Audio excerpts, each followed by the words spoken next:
Hey, good morning. Granny Gear here for Old Guy on a Bike, and welcome to the first installment in a series I'm calling Cycling Toward 70, because I am well into my 60s, and I'm headed towards 70 faster maybe than I'd like to be, and I want to get there if possible, pedaling a bicycle and doing it well.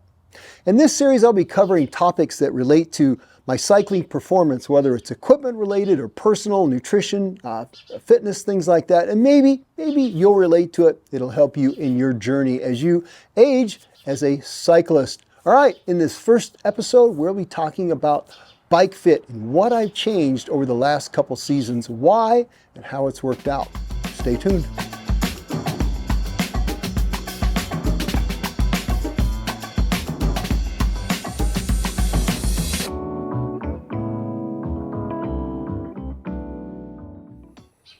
Over the last couple seasons, I have narrowed my handlebar, lowered my handlebar, and moved my seat forward, all in a pursuit of a certain tweaking of the fit that has worked out for me really well for my road bike and a little bit for the gravel bike too.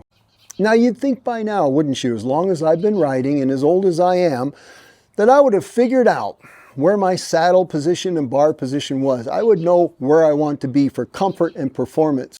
Well, I thought I had, but it turns out I made some adjustments. I made some adjustments to me, which allowed me to make some adjustments to the bike. Well, some of it was my idea. Some of it was forced upon me. We'll get to that in a minute. But let's begin with what I did with the handlebars and why. Now, I had a custom bike built, and I had it built to a certain dimension, worked with the builder because I kind of knew my numbers through the years. Well, it turned out as time went by, I was struggling with some neck issues where actually the muscles would just get fired up and tense, and I knew there's some arthritis in the top part kind of below my actual neck there, top of the shoulder blades. And I thought, man, you know what, if this continues, I'm going to be pedaling a recumbent soon. Not that that's a terrible thing. That isn't the direction I wanted to go. Now, I've worked through that, and that's going to be another video, but through personal physical therapy and help with some chiropractic care and just some general working on that on my own body, I've really improved that. And that's another video. But there was a point where I realized I really thought I wanted to lower the handlebar. And it came kind of because watching a fit video, a bike fitter video on YouTube, and I'll link that if I can find it. At least I'll link the fitter. And I think he's based in Australia. He's one of the best ones I've ever seen. I wish he was local to me. We'll talk about bike fitters and what I think about that at the end of the video. Anyway, I was watching him. He says, how do you know if your handlebar is too high? And he talked about if you're getting shoulder and neck discomfort, to take a look at yourself and see if what you're doing to compensate for a high handlebar is if your shoulders are up and your neck is forward. Now, I don't know if you can see it with a shirt on, but instead of being with your shoulders down and your head up and your neck up, you do this kind of turtle kind of move. And I realized I was doing that. So when the Time 80HX came around, I thought I'd experiment with a lower handlebar height. It was easy to do on this bike. On my steel bike, I couldn't because I was out of spacers. Well, problem with custom bikes sometimes. If you change, you may not be able to change them. Anyway, so with the 80HX, I set a lower handlebar height. And it was a struggle at first, but little by little, it got better. But I wasn't satisfied with my handlebar width. For some reason now I was aware, just one day I went for a ride and it felt like my handlebar was too wide.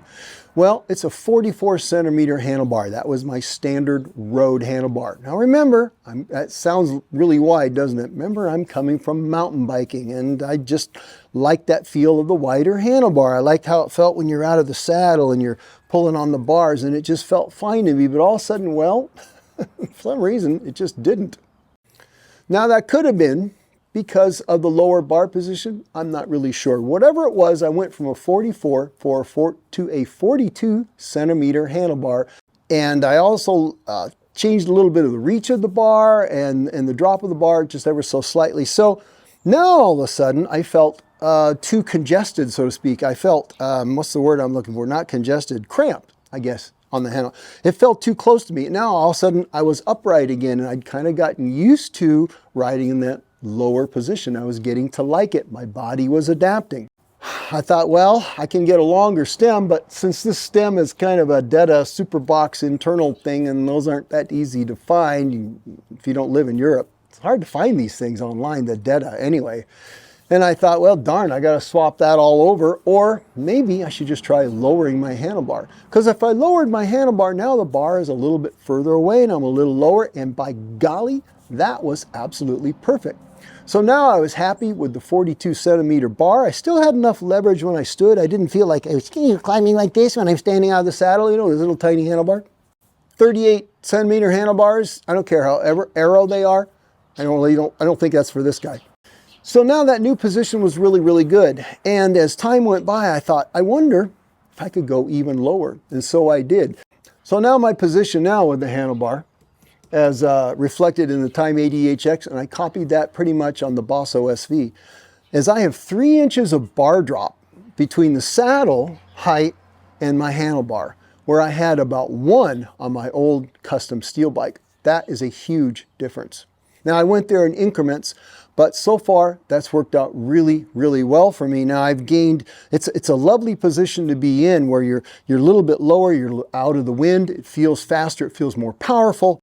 I love it when you stand, because since the bar is lower, I can get over the bike better. I'm not, standing up like this trying to climb.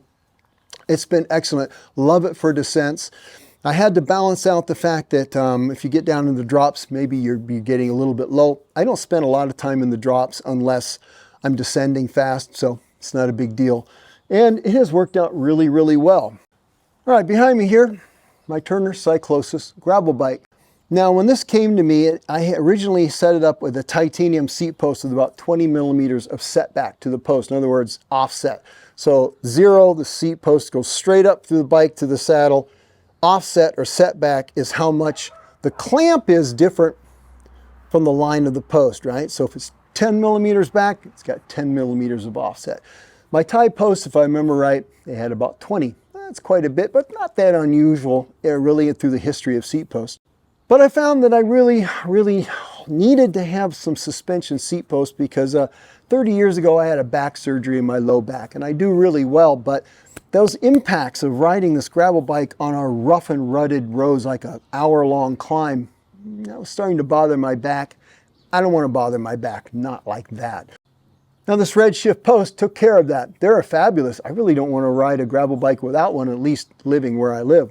The problem was it had only, 7 millimeters of setback. If I'm wrong with that, I'll put up on the screen. I think it's 7. Now it sags a little bit. When you sit on it, this is going to sag like a spring does on a suspension fork, right? And I might end up with maybe somewhere around 10 or 12 at the most. Well, I lost 10 millimeters of rearward position in my saddle. Well, that had a big impact on how I fit the bike. All of a sudden, I felt very forward. I felt cramped to the handlebar. I wanted to push my seat back to get that neutral position where you could play piano on the handlebars. In other words, I can almost unweight my hands while I'm sitting in the saddle pedaling, getting that neutral position. Well, that really messed with that. Now you can see, it's not great, but I've got the saddle pushed all the way back in the rails. Not beyond the point of hurting something, but it's back there a ways. Well, there isn't a whole lot I can do about that because saddle rails don't change that much and the seat post ain't going to change, is it? And so if I wanted to live with this, well, I don't want to change this post. This is my favorite suspension seat post. I love this. There are some others out there with more setback, but they're absolute monstrosities of engineering. I wouldn't put one of those on my bike.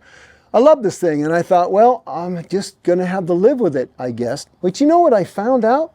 There's some advantages to having your seat further forward. How about that, granny gear? What I found out, it was easier to spin up the cranks, and it was easier to accelerate in that sense, and climbing felt actually really, really good this way.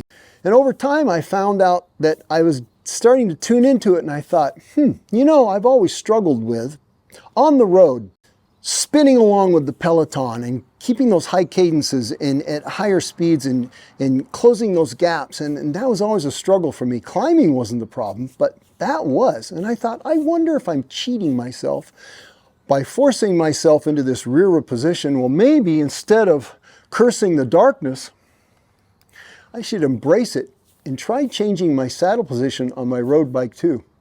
Well, that is what I started to do, and I started riding the Time 80HX. Now, I didn't measure it ahead of time because I really wasn't trying to prove a point other than just see how this works out. So I don't know where I started from, but I would guess right now my position is somewhere around, I would say 10 to 12 millimeters more forward. That's quite a bit. And as you go forward, if you move your saddle forward, you have to move your seat post up because you just close the distance to your pedal, right, to your bottom bracket. So you got to go up. So I would go forward, usually about 3, 4, maybe no more than 5 millimeters at a time, and I would go up a couple until it felt right? Now this is what I've noticed. It worked out well with the fact that I lowered my handlebar and narrowed it, because all of a sudden, I don't know, it just felt quite right. It actually took even more load off, like my shoulders and my hands. Felt actually good, which wasn't what I expected to happen. But what I did notice too was an increase in speed. I was able to spin the cranks up further. It felt really good spinning up a hill. Even when I was in a lower cadence, I felt like I was pulling more power into everything. And my ability to run along with the group at, say, that 25 miles an hour pace where you're working and you're spinning and, you know, and it starts to fatigue, starts to build in your legs, it felt just better. I really do think that I was going faster, easier, if that makes sense, because, well, I don't think anyone was more surprised than me about this. Now you might say, well, Granny Gear, you silly old guy, why hadn't you gone to a bike fitter where all of that would have been figured out a long time ago and you wouldn't have had to have gone through all this on your own? Well, you make a good point. My experience with bike fitters has been less than amazing. I've lived through it vicariously, seeing other people get fits from bike shops that when they did, they were miserable. And I looked at them and I said, who in the world set your bike up? And, well, the bike shop fit me. I said, well, it sucks. And they're like, yeah, it does. And we basically mostly moved things back and they were much happier cyclists. I've seen bike fits where they didn't take into consideration the biomechanical limitations of somebody with a herniated disc in their neck, not me, somebody I know. And so, yeah, the fit was powerful for them, but they couldn't sustain it. So although the numbers made sense, they were in such pain that what's the point?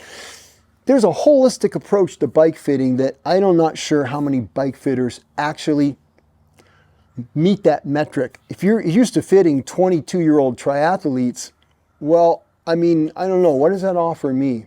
So I do see the value now, I think, in a bike fitter, the right bike fitter. And with YouTube and the other kinds of educational sources we have on the internet, well, we can educate ourselves a lot too. But being in the hands of the right professional, I'm sure that has quite a bit of value. Now, what's the point to all this, Granny Gear, as you are cycling towards 70? Well, I think it's kind of this. Just because it's what you've been doing for a long, long time doesn't necessarily mean it's the best thing for you, even if you're aging. Now, I know we are compensating. Typically, our handlebars are getting higher, they're getting closer to us, et cetera, et cetera. We're getting lower gears and all that, and there's a place for all that. But be careful. Be careful you don't shortchange yourself just because, well, you're just not working on your own physical abilities to maintain a performance position. Don't be afraid to make small changes. Make small changes one at a time. You might find out, like I did, that, well, there is actually a better way, even if you're almost 70. All right? You guys have a great week and/or weekend. We'll see you on the next series. Until then, you go ride your bikes.